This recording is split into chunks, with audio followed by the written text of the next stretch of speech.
Whether it's your first time here or you're a regular here at Mr. Super Oz, I just want to thank you for tuning in to the channel. It exists because I, Oz, from the channel Mr. Super Oz, I wrote a 68-page graphic novel called Everlasting Survivors. Volume 1 is called All Day Long. If you follow the link in the description of this video, you can get yourself hats, shirts, posters, all kinds of fun things. But most importantly, you can get the story itself. And the more people that pick up the story, the greater the chances are that there can be continued adventures with these heroes. If you could, give it a like, subscribe if you haven't already, leave a comment, enjoy.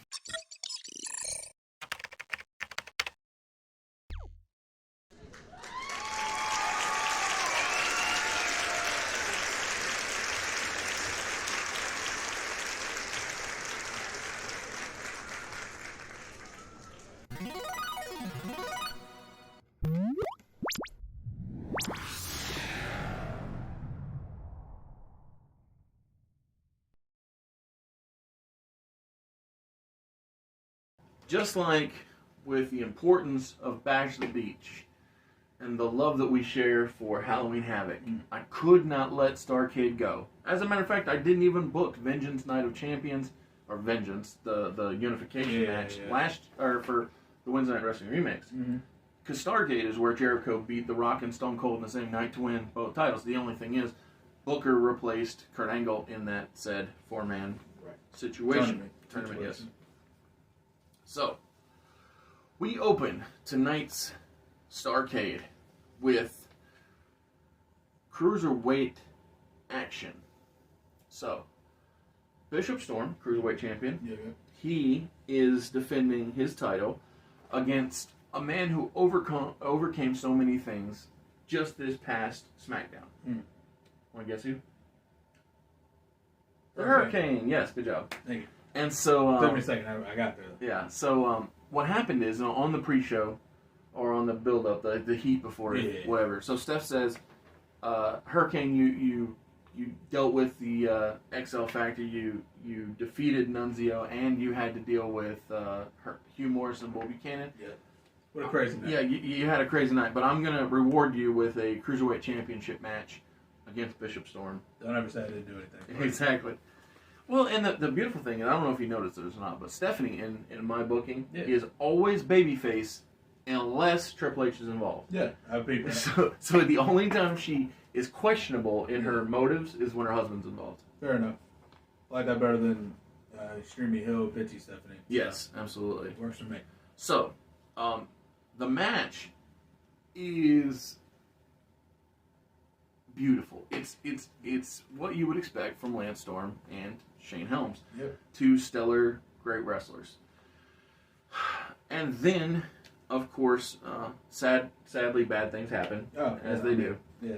So Hugh Morris, the Laughing Man, he and Bull Buchanan both pop up off opposite sides of the crowd railing, and they don't even take any time. They just slide in and double smash Hurricane. So ding ding, Hurricane wins the match, but doesn't win the title.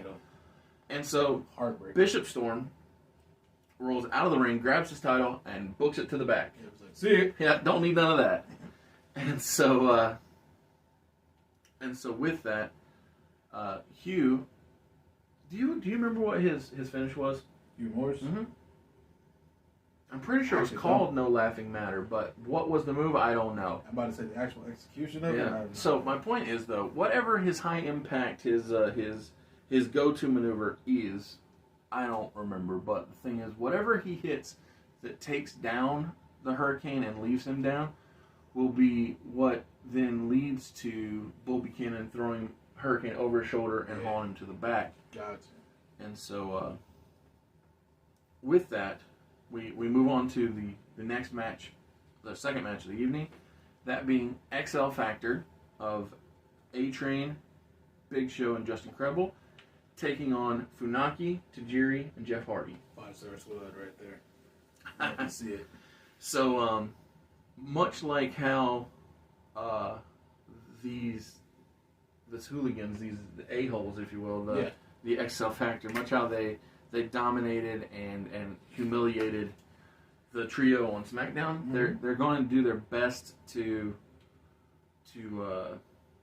keep Jeff out of this ring. Of course. And so, Because that's the wise thing to do. Yes. I don't blame him. so just incredible. Super kicks Jeff Hardy in the head off of the apron, while Big Show double choke slams Funaki and Tajiri, tagging in A-Train to do the senton and the pin.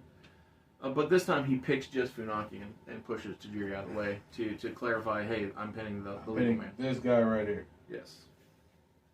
So, so the reason I'm pushing the XL Factor, yes. Apparently, no laughing matters a moonsault. Oh, it was a moonsault. You're right. Yeah, that feels right. Thank you. Yep. So Hugh Marks. I love a moonsault yes. too. Now that I'm looking at it. Yes. My After God. they smash Hurricane, after Storm grabs his title and goes out, he hits the moonsault. Yep. Then Buchanan throws him on the shoulder off And to the rolls races. him up. Yeah.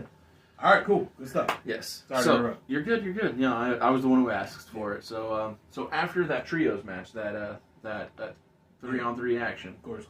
we then hear the operatic music. We see the pasta and the flag and all the Roman yada yadas. And, Roman yada yadas. and so Nunzio makes his way to the ring. He says, I wasn't ready on SmackDown, and so tonight I'm issuing an open challenge. He's like, I'm ready this time. I'm prepared. No matter who comes out, I'm ready to go. I'm ready to go. I got this. And so we don't hear Nunzio's challengers music. We hear his annoying followers music. So Magic Mark, Jacked Johnny, and Vascular Val, Got it. they all come out onto the stage. They're flexing. They're showing off. And you see all the transformational videos up on the Tron. While they're ha-haing it up, Jamie Noble just walks like a serious man, comes to the ring, grabs the mic, and says, "I accept." There you go. And so they can play all they want, but Jamie, he's serious all about business. that action. Exactly. And so Nunzio no longer has a weakened opponent like he did with the Hurricane. He has a fresh, Ready to go Jamie Noble, which is no good news for Nunzio. No. No And good news so- for most people, to be honest. Exactly. And so with that, Jamie makes pretty quick work of Nunzio. Fair. He puts him in, he gets him down on the mat, slaps in an armbar, and before Jamie can even fully wrench back, Nunzio's tapping out. I'm done. He's done with that. He don't want no more. None of that. Yes. None of that. So, How about Jamie Noble has like 15 finishers in the universe? yes. Phenomenal. At some point, I might actually come up with one and stick with it. But I like showing the versatility of his game. I'm about to say, I feel like having because like everyone has one finisher, maybe two. Yeah. depending on the person. But like I feel like it reminds me a lot of Jonathan Gresham. Mm-hmm. He can beat you with anything. Yes. Like he has a couple of moves that are like go tos. Yes. But like especially with this like ROH title reign or not ROH, Pure Championship. Pure championship, yeah. Like he never won the match the same way. You know who I'm actually trying to be like? Who? Brian Danielson. So Brian Danielson, when he first got to AEW, he intentionally didn't win any match the same that he had that he had already won a match with. I remember that, yeah. And so that's where I was drawing inspiration from. Beautiful. I mean, honestly, if you're gonna draw from the best. Exactly. Well, and so speaking of inspiring things, inspired by the conclusion of a couple of SmackDowns, actually. Actually, maybe the last three. Yeah, that feels right. We have a backstage segment where the NPAA of Farouk, Bradshaw, and D'Lo bump into The Undertaker and Chuck Palumbo. Of course. And so the MPAA, they're shaking hands, and D'Lo pats the title that's on Taker's shoulder, and he says, "You know, it looks good, looks good." And so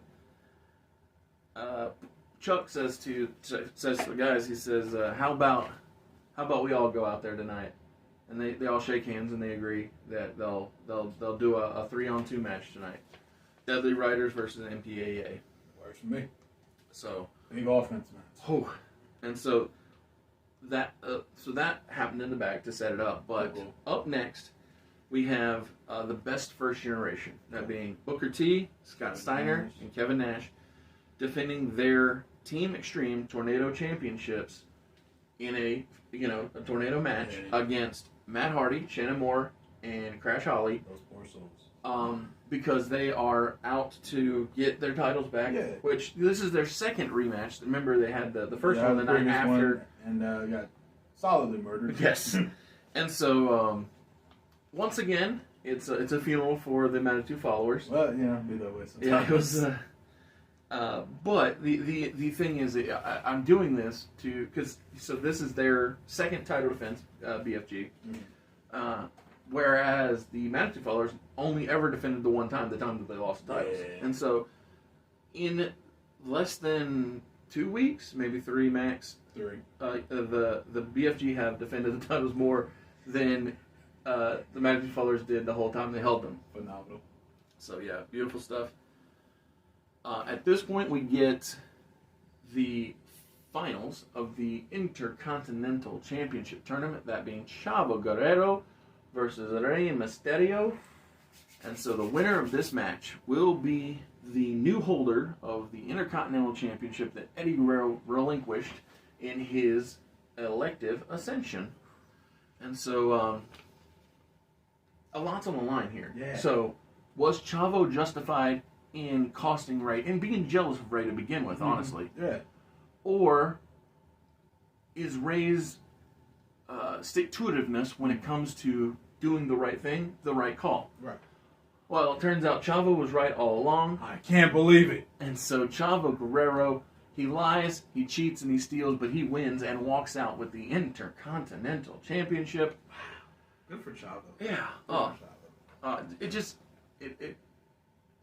I like it because I know what I got planned for next year, and I so many fun things going to happen in the year of 2003. Man. I can't believe we're almost done with 2002. To be honest. last month of it. Man, last month of it, yeah. That's roughed up.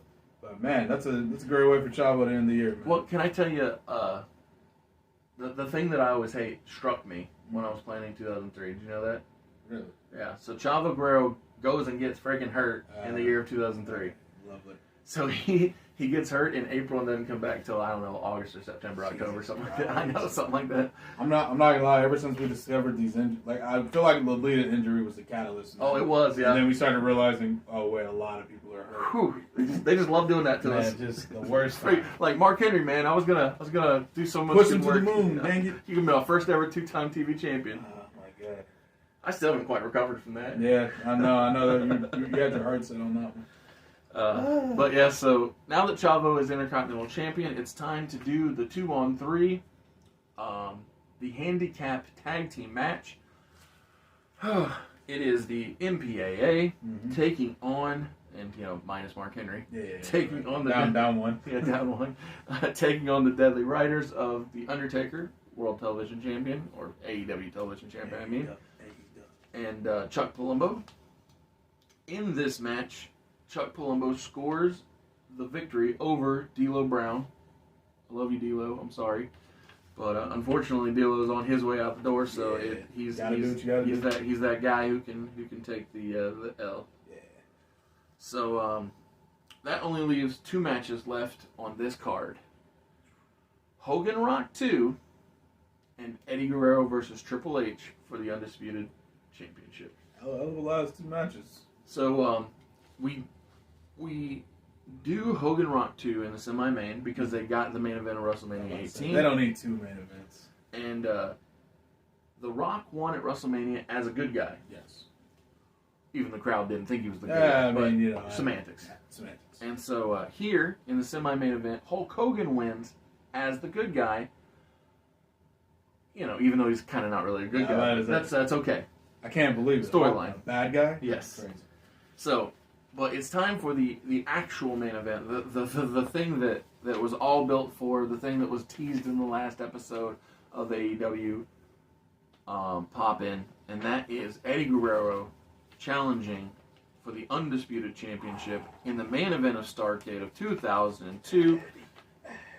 Yes, the crowd goes wild. I wish I'd have looked up to see where this pay-per-view took place, because if it was in California, we'd be getting we'd get this No Way Out vibes. I'm about to say, there'd be some chanting. But, I mean, heck, there's a lot of places that Eddie gets love. Yeah. So, regardless, Eddie comes out first, obviously, being the challenger. As is tradition. But Triple H does not come out alone, because just like I'm shocked. Just like the last episode was named, and just like Josiah said, Triple H thinks 4 steps ahead. Love it. That was a great line. Thank you. And so Eddie falls short in his pursuit of the or the Undisputed Championship.